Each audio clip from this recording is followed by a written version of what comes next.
Hello and welcome to the Scientific Adventures of Beardman. Today we're going to be looking at a concept builder on physicsclassroom.com titled Light Spectra, and that can be found under the topic of light and color.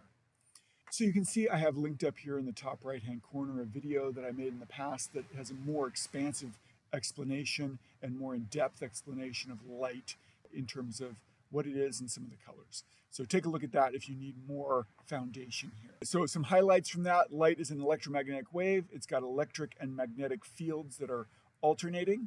It's made up of photons, which are little pieces of light. They're also called particle waves because light can be thought of as a particle or as a wave. Depending on the situation, it might exhibit more the properties of waves or more the properties of particles.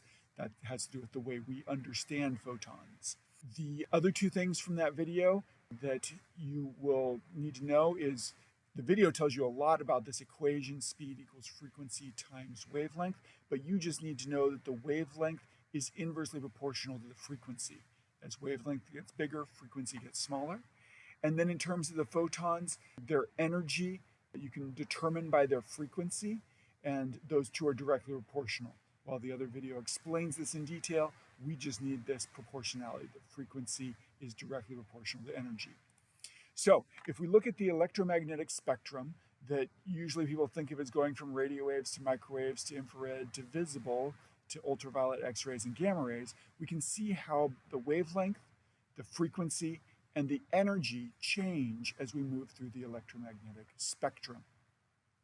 We'll start with the wavelength here. So we start with almost a kilometer long waves. Those are radio waves. And as the wavelength of these electromagnetic waves gets smaller, we stay in radio waves for a while, but then kind of arbitrarily at some point people decided that this was the point where we'd stop calling them radio waves and we'd call them microwaves because things in this area behave differently. And as we keep getting smaller and smaller, now we're down to 1,000th of a millimeter, we switch to what we now call infrared waves. All of these are just electromagnetic waves. And as we keep going, eventually we get to this very thin strip that's visible. Visible is pretty important, so you can see on the side here we've expanded that out so we can see the visible spectrum. We're going to talk about that in a moment because that's the second trophy in the concept builder. But then as we keep getting smaller, we get to ultraviolet light, X-rays, and gamma rays. So once again, that's the very smallest wavelength. We're now at 1/100th of a billionth of a meter for gamma rays, or the beginning of gamma rays. All right, so that's key. Then we see over here frequency, which we know is inversely proportional.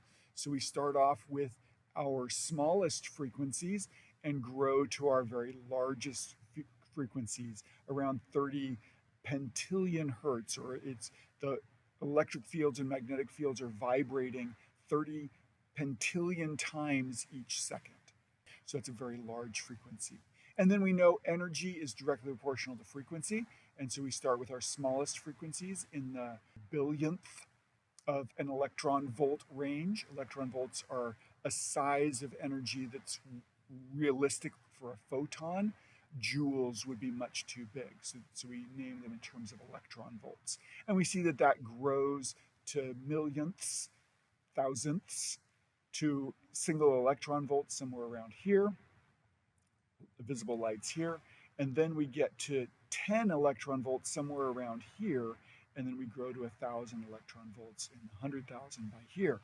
Now, 10 electron volts I mentioned in particular because that's the point at which a photon has enough energy to remove an electron from some atoms or molecules. That's the point at which it can ionize things. So we start calling radiation down here, electromagnetic waves down here, ionizing radiation, because it has the potential to remove electrons from atoms, which can rearrange molecules, which can change your DNA, which can cause mutations, in other words, cancer, things like that. Okay, so here's where we get to the kind of the damaging to human range in the X-rays and gamma rays, a little bit into the ultraviolet. Now keep in mind I said 10 was there. 10 is only some things can ionize at that point. Other molecules don't ionize till 1,000 electron volts. So it's really the X-rays and gamma rays that we have to watch out for as far as our danger.